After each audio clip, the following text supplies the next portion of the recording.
गुरु प्यारी साध संगत जी, वाहिगुरु जी का खालसा, वाहिगुरु जी की फतेह। आप हमारे चैनल पर नए हैं तो लाइक सब्सक्राइब करें। आज के हमारे इस प्रवचन में फरमाया गया है कि एक बार माता लक्ष्मी जी क्षीर सागर में भगवान विष्णु के पैर दबा रही थी। तो पैर दबाते दबाते माता लक्ष्मी ने भगवान विष्णु जी से कहा, हे प्रभु, आज मेरे मन में 3 प्रश्न उठ रहे हैं। यदि इन 3 प्रश्नों के उत्तर देकर आप मुझे संतुष्ट करेंगे तो मेरे मन को बहुत शांति मिलेगी। तब भगवान विष्णु जी कहते हैं, हे देवी, आखिर तुम्हारे कौन से 3 प्रश्न हैं? तो माता लक्ष्मी जी कहती हैं कि हे प्रभु, वे कौन सी स्त्री होती है जिसके भाग्य में संतान सुख नहीं होता? दूसरा प्रश्न है कि कौन सी स्त्री समय से पहले विधवा होती है? और मेरा तीसरा प्रश्न है कि कौन सा श्रृंगार करने से स्त्री को स्वर्ग में स्थान मिलता है? दोस्तों, तब भगवान विष्णु जी कहते हैं कि हे लक्ष्मी, ये तुम्हारे तीनों प्रश्न बहुत ही ज़्यादा महत्वपूर्ण हैं। जो भी व्यक्ति इन 3 प्रश्नों के उत्तर को समझकर इस पर्याप्त ज्ञान को अपने जीवन में उतार लेता है, उसे जीवन में सुख की प्राप्ति होती है। दोस्तों, भगवान विष्णु जी कहते हैं, देवी लक्ष्मी, अब मैं तुम्हें तुम्हारे तीनों ही प्रश्नों के उत्तर एक छोटी सी कहानी के माध्यम से देने वाला हूँ। इस कहानी के माध्यम से तुम अपने तीनों प्रश्नों के उत्तर ठीक तरह से समझ पाओगी, परंतु मेरी एक शर्त है, जब तक मैं कहानी सुनाऊं तब तक तुम्हें इस कहानी को ध्यान से सुनना है। माता लक्ष्मी जी कहने लगी, प्रभु, मैं आपको वचन देती हूँ कि इस कथा को मैं अपने पूरे मन और लगन से सुनूंगी। आप कृपया उस कथा को आरंभ कीजिए। तो दोस्तों, आप सभी से एक विनती है कि आप भी इस कथा को पूरा जरूर सुने। इसे आधा अधूरा सुनना पाप माना जाता है। कहा जाता है कि कथा शुरू करने से पहले कमेंट में वाहिगुरु जी अवश्य लिखें, साथ ही लाइक करना ना भूलें। तो चलिए आरंभ करते हैं। प्रिय बंधुओं, भगवान विष्णु जी कहते हैं, हे लक्ष्मी जी, किसी राज्य में एक छोटा सा नगर था। उस नगर में एक सेठ रहता था। उस सेठ के 2 ही बेटे थे। सेठ के बेटों की शादी भी हो चुकी।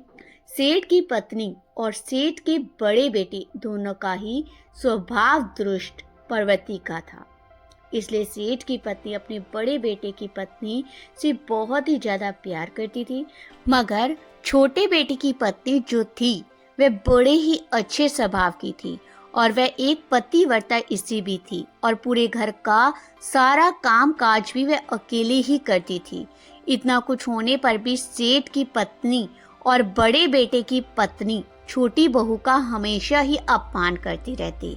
दोस्तों, भगवान विष्णु जी कहते हैं, लक्ष्मी जी, सेठ के बड़े बेटे की बहू को एक बेटा था और छोटी बहू को एक पुत्री थी। सेठ की पत्नी हमेशा पुत्र को लेकर छोटी बहू को ताना मारती रहती थी, लेकिन वे क्या कर सकती थी? वे हमेशा उनके ताने सुनती रहती। दोस्तों, तब भगवान विष्णु जी कहते हैं, लक्ष्मी जी, अब मैं तुम्हें छोटी बहू की कहानी अच्छे तरीके से समझाता हूँ। इस कहानी से तुम्हें तुम्हारे पहले प्रश्न का उत्तर प्राप्त होगा। तुम्हारा पहला प्रश्न था कि कौन सी स्त्री के भाग्य में पुत्र की प्राप्ति नहीं होती। तब भगवान विष्णु जी कहते हैं, देवी, उस सेठ की जो पत्नी थी वह पहले से ही बड़े ही दुष्ट स्वभाव की थी। उसके कुटिलस्य भाव से सभी घर वाले बहुत ही ज्यादा परेशान थे, परंतु अपनी सीधी सादी छोटी बहू को वह कुछ ज्यादा ही परेशान करती रहती थी। उसको सताने में उसको बहुत ही ज्यादा आनंद आता था। सेठ के छोटे बेटे की पत्नी का नाम सुकन्या था। बेचारी सुकन्या सुबह जल्दी उठकर अपने सारे काम काज में जुट जाती। इतना करने पर भी सेठ की पत्नी की निगाह में सुकन्या हमेशा खटकती रहती थी।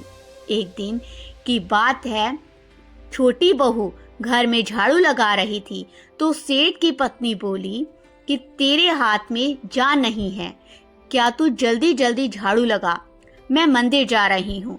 मेरे लौट कर आने से पहले तू भोजन बनाकर तैयार रखना और आते ही मैं उस भोजन को ग्रहण करूंगी और सुनकर अन्न का दाना भी बर्बाद ना हो पाए। बेचारी छोटी बहू करती भी तो क्या, वह अपनी सास की बातों को सुनती रही। तब घर की सफाई करने के बाद छोटी बहू खाना बनाने में लग गई। खाना बनाते समय वह मन में सोच रही थी कि मैं इतना काम करने के बाद भी एक पल के लिए चैन की सांस नहीं ले पाती हूँ और मेरी सास हर समय मेरे काम में कोई ना कोई गलती निकालती रहती है।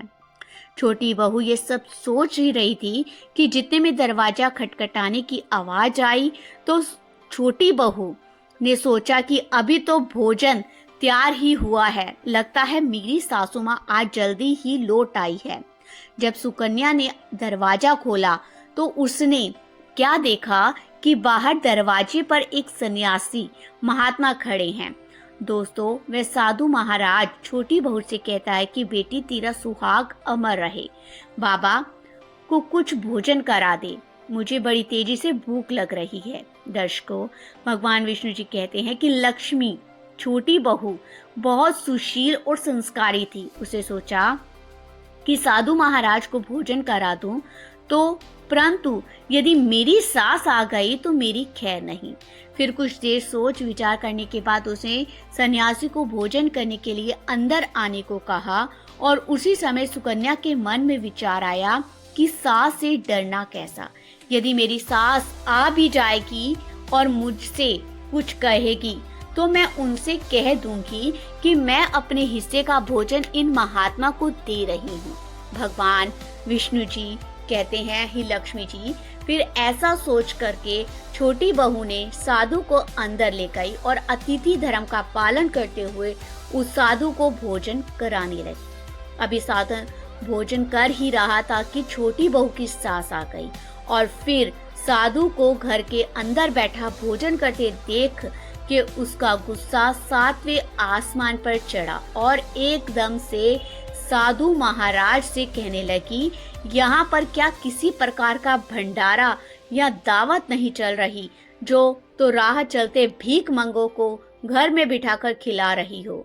छोटी बहू ने अपनी सास को रोकने की बहुत कोशिश की, परंतु उस दुष्ट स्त्री ने सन्यासी को धक्के मारकर घर से बाहर निकाल दिया और उसका खाना उठाकर फेंक दिया। अब उसका क्रोध छोटी बहू पर टूटा और कहने लगी, अरे दुष्ट औरत, मैंने तुझे कहा था कि अन्न का एक दाना भी बर्बाद नहीं होना चाहिए, लेकिन तूने क्या किया, उस भिखमंगे को इतना सारा भोजन दे दिया।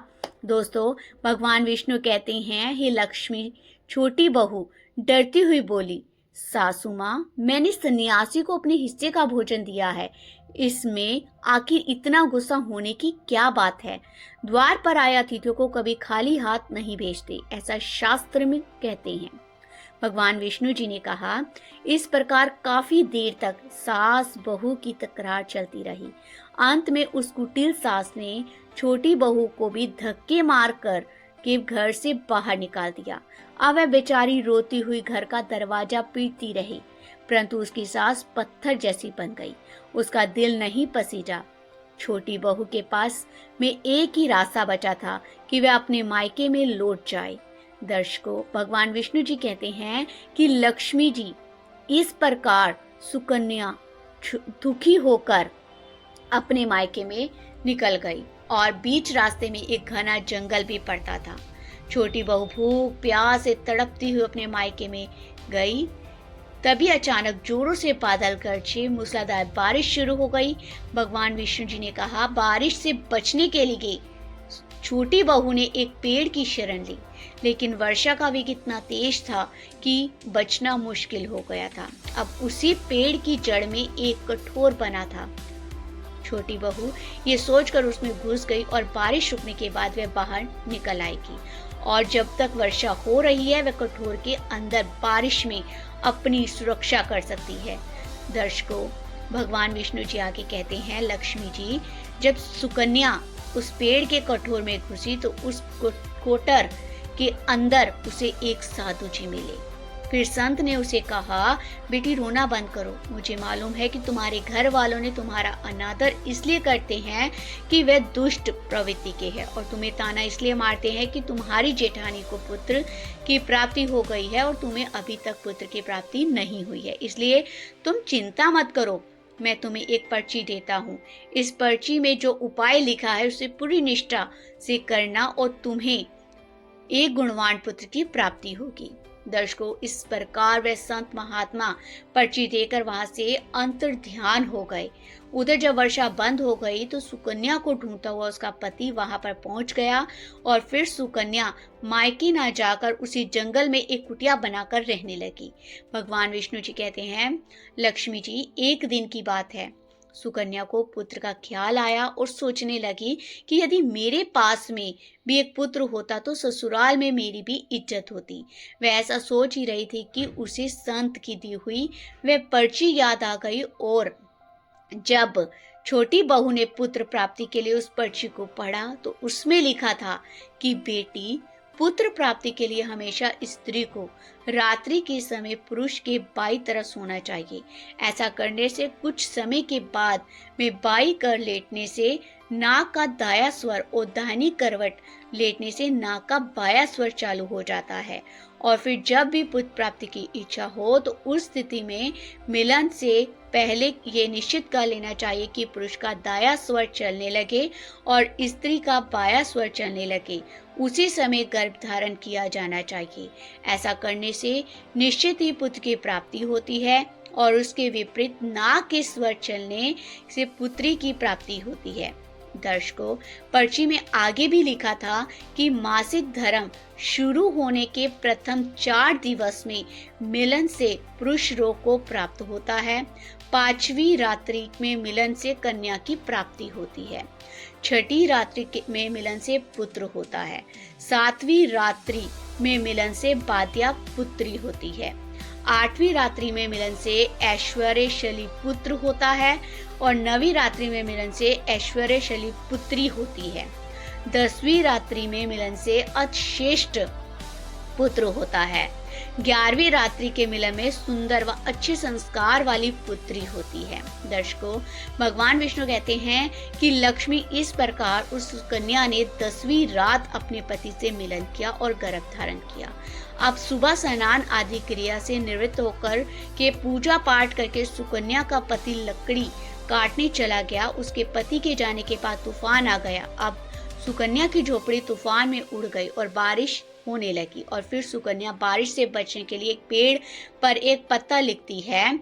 यह पत्ता उसी कोर का था जिस कोटर में सुकन्या बारिश से बचने के लिए पहले छुप गई थी, और सुकन्या ने पेड़ के ऊपर पता इसलिए लिखा था कि जब उसका पति वापस आए तो पेड़ पर लिखा हुआ पता पढ़कर कि उसी कोटर के पास आ जाए। दर्शकों, भगवान विष्णु कहते हैं, हे लक्ष्मी, उधर सुकन्या उस कोटर में आकर छुप जाती है, जो कोटर एक पेड़ की जड़ में बना हुआ था। उस पेड़ के पास 2 राक्षसी का निवास स्थान था। इधर तो वह सुकन्या वर्षा से बचने के लिए उस कोटर में छुपी हुई थी, और उधर वह दोनों राक्षसी बारिश में परेशान होकर के उस पेड़ की तरफ चली आ रही थी।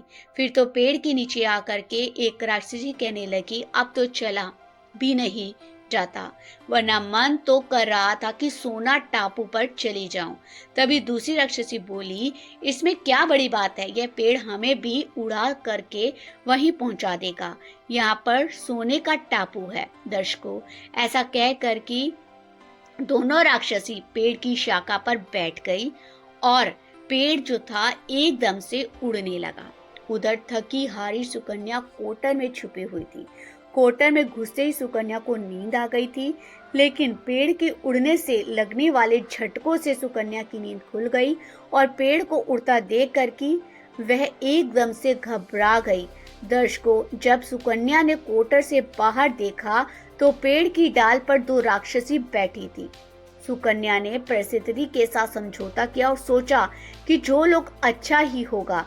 फिर कुछ देर की उड़ान के बाद वह पेड़ एक सोना टापू पर पहुंच करके उतर गया। उधर दोनों राक्षसी को भूख लग रही थी, इसलिए वे दोनों शिकार की तलाश में निकल गई। भगवान विष्णु जी आगे कहते हैं, लक्ष्मी जी उन दोनों राक्षस ऐस के जाने बाद में सुकन्या कोटर से बाहर निकली और उसने चैन की सांस ली। अब जैसे ही सुकन्या ने सोना टापू पर फैली रेत को देखा तो एकदम से अचंभित में पड़ गई कि यह रेत तो चमचमा रही है। और जैसे ही सुकन्या ने रेत को हाथों में उठाया तो एकदम से चिल्लाने लगी, अरे ये तो सोने की रेत है। और फिर सुकन्या ने अपनी साड़ी की आंचल में वह जितनी रेत बांध सकती थी उसने बांध ली और पुनः आकर के उसी कोटर में छिप गई। भगवान विष्णु जी आगे कहते हैं, इधर तो सुकन्या का उस कोटर में वापस जाना हुआ, उधर दोनों राक्षसी पेड़ पर वापस आ गई और वह आपस में कहने लगी, आज तो भरपेट खाना खाकर कि पूरी तृप्ति हो गई है। अब चलो वापस लौट चलते हैं हम जहाँ से आए थे। और फिर इस प्रकार थोड़ी देर में वह पेड़ उड़ करके उसी स्थान पर पहुंच गया जहाँ से वह पेड़ उड़कर गया था। भगवान विष्णु जी आगे कहते हैं कि लक्ष्मी जी वह सुकन्या तब तक उसी कोटर में छुपी रही जब तक कि किसी कार्यवश वह राक्षस हंसी उस पेड़ से चली नहीं गई। और जैसे ही वे दोनों उस पेड़ से चली गई वैसे ही सुकन्या सोने की रेत लेकर अपने क्वार्टर से बाहर आ गई और मन में सोचने लगी कि इतना सारा सोना देख करके मेरी सासू माँ खुश हो जाएंगी और अब मैं अपने ससुराल वापस जाऊंगी और अपनी सासू माँ को इतना सारा सोना दूंगी, फिर वह मुझसे कभी नहीं नफरत करेगी और मुझसे प्यार करने लगेगी। भगवान विष्णु जी कहते हैं, लक्ष्मी जी इधर तो सुकन्या ऐसा सोच रही थी, तब तक सुकन्या का पति सुकन्या को ढूंढता हुआ उसी कोटर की तरफ आ जाता और सुकन्या अपने पति को सारी बात बताती और अपने पति के साथ वापस अपने ससुराल पहुंच करके अपनी सासू माँ से कहती है, देखो सासू माँ मैं आपके लिए क्या लाई हूँ। और ऐसा कहकर वह सारा सोना अपनी सासू माँ के दे देती है। उसे सोना कैसे प्राप्त हुआ वह सारी घटना भी अपनी सास को बता देती है। भगवान विष्णु जी आगे कहते हैं, सोना लेने के बाद सुकन्या की सास एकदम से क्रोधित होकर के बोली, अरे मूर्ख औरत, तू बस इतना ही सोना लेकर आई है, इतने सोने से क्या होगा, मैं होती तो बहुत सारा सोना लेकर आती। फिर अपनी सास की बात सुन करके वह सुकन्या कहने लगी, माँ जी हमारी 3-4 पीढ़ियों के लिए इतना सोना काफी है। तो सास कहने लगी, अरे मूर्ख, सोना भी काफी होता है क्या, जितना हो उतना ही कम है। अब देख मैं जाऊंगी और कितना सोना लेकर आती हूँ। भगवान विष्णु जी कहते हैं, सुकन्या ने अपनी सास को बहुत समझाया परंतु उस लालची दुष्ट स्त्री ने समझ में एक भी बात नहीं आई। उसे सुकन्या की एक भी बात नहीं सुनी और जा करके उसी पेड़ के कोटर में बैठ गई। उधर वह दोनों राक्षसी जैसे ही पेड़ पर आई तो एकदम से वह पेड़ उड़ने लगा। इधर तो पेड़ उड़ता हुआ जा रहा था, उधर वह सुकन्या की सास मन ही मन में बहुत खुश हो रही थी कि आज मैं बहुत सारा सोना एक साथ फटक के ले आऊंगी। भगवान विष्णु कहते हैं, इधर तो सुकन्या की सास अपने मन में खुशियां मना रही थी। उसी समय एक राक्षसी कहने लगी, चलो आज स्वर्ण द्वीप पर ना चलकर के मत्स्य द्वीप पर चलते हैं, आज मछलियां खाने का बहुत मन कर रहा है। और फिर जैसे ही राक्षस ने मछली खाने का मन बनाया वैसे ही वह पेड़ मध्य से दब की तरफ उड़ चला। लक्ष्मी जी इस प्रकार राक्षस की बात सुन करके कोटर में बैठी हुई लालची स्त्री स्वयं पर संयम नहीं रख सकी और एकदम से बोल पड़ी, अरे तुम सोना टापू क्यों नहीं जा रही हो, मत से दीप मत जाओ, सोना टापू पर चलो। अब जैसे ही उस लालची स्त्री इतनी आवाज दी, राक्षसेस में कोई जरूर छिपा हुआ बैठा है और उन्होंने एकदम से जैसे ही कोटर में प्रवेश किया और फिर जैसे उन दोनों राक्षस लालची स्त्री को देखा तो एकदम से उसे उठा करके पेड़ के नीचे फेंक दिया और धरती पर गिरते ही उस लालची स्त्री की मौत हो गई। अब जैसे ही सूचना उसके घर वालों को मिलती है तो उस स्त्री का पति यानी सुकन्या का ससुर सुकन्या के पास जाता है और उसे कहते हैं कि बेटी मैं तो उसे पहले ही समझाता था कि तू ऐसा काम मत कर, कभी भी किसी को लालच नहीं करना चाहिए और बहुएं बेटी की तरह होती है, उनको प्यार देना चाहिए, मगर उसने मेरी एक भी बात नहीं मानी। और उसे उसके कर्मों का फल आज मिल गया। भगवान विष्णु जी ने कहा, लक्ष्मी जी, उधर सुकन्या अपने पति के साथ में सुखपूर्वक जीवन यापन करने लगी। फिर कुछ समय गुजरने के बाद में सुकन्या को एक गुणवान पुत्र की प्राप्ति हुई और पुत्र की प्राप्ति के बाद सुकन्या की खुशी का ठिकाना नहीं रहा और वह भगवान का शुक्रिया करने लगी। उधर सेठ के बड़े बेटे की बहू, जो हमेशा सुकन्या को पुत्र को लेकर ताने मारती रहती थी, जब सुकन्या को पुत्र की प्राप्ति हो गई और उसे धन भी प्राप्त हो गया, उधर सेठ के बड़े बेटे और बहू के दिन गरीबी में गुजरने लगे, तो सेठ की बड़ी बहू जा करके सुकन्या के हाथ जोड़ करके अपनी गलती के लिए माफी मांगने लगती है। सुकन्या एक बहुत ही दयावान स्त्री थी और बहुत ही मधुर संबंध वाली स्त्री थी, इसलिए वह अपनी जेठानी को माफ कर देती है और वह जो भी सोना लेकर आई थी उसमें से कुछ सोना वह अपनी जेठानी को भी दे देती है। इस प्रकार वह पूरा परिवार अच्छे से जीवन यापन करने लगता है। भगवान विष्णु जी ने कहा, इस प्रकार जब समय धीरे धीरे सुखपूर्वक व्यतीत होने लगा, तो सेठ की बड़ी बहू का जो पुत्र था वह अवगुण था, इसलिए उसे सारा धन अवगुणों में बर्बाद कर दिया। और सुकन्या को जो पुत्र हुआ था वह बहुत ही गुणवान था। वह अपने जीवन में इतना आगे बढ़ा कि उसने अपने माँ बाप का नाम रोशन कर दिया। और फिर जब सुकन्या और उसकी जेठानी का जीवन समाप्त हुआ, तो सुकन्या को स्वर्ग की प्राप्ति हुई, उसकी जेठानी को नरक में स्थान मिला। भगवान विष्णु जी ने कहा, लक्ष्मी जी, तुम्हारा पहला प्रश्न कि कौन सी स्त्री के भाग्य में पुत्र नहीं होता, तो समझ लो संत के द्वारा दिए गए प्रवचन के विपरीत जो कार्य करते हैं उनके भाग्य में पुत्र योग नहीं होता। लक्ष्मी, तुम्हारा दूसरा प्रश्न था कि कौन सा गहना पहनने से स्त्री या पुरुष की दर्दनाक मौत होती है, तो समझ लो वह लालच रूपी गहना जो सेठ की पत्नी ने पहना था। वह खूब सारा सोना लाने के लालच में कोटर में घुस गई और राक्षसों द्वारा नीचे फेंक दी गई, जाने के कारण सेठ की पत्नी दर्दनाक मौत हो गई। इसलिए लालच रूपी गहना कभी नहीं पहनना चाहिए। लक्ष्मी जी, अब तुम्हारा तीसरा प्रश्न था, कौन सा श्रृंगार करने से स्त्री को स्वर्ग में स्थान मिलता है, तो वह चरित्र रूपी श्रृंगार यानी कि चरित्रवान पतिव्रता स्त्री सेठ की छोटी बहू सुकन्या की तरह मृत्यु के बाद स्वर्ग में जाती है। इसे हर विवाहित स्त्री को पतिव्रता और चरित्रवान होना चाहिए। दोस्तों, आपको ये कहानी कैसी लगी, कृपया हमें कमेंट में जरूर बताइए। अगर आपको कहानी पसंद आई हो तो अपने मित्र बंधुओं के साथ जरूर शेयर करें। आशा करते हैं ये जानकारी आपको अच्छी लगी हो, तो जानकारी के लिए हमारे चैनल को लाइक सब्सक्राइब करें और हमारे चैनल से जुड़े रहें। आप सभी को वाहिगुरु जी का खालसा, वाहिगुरु जी की फतेह।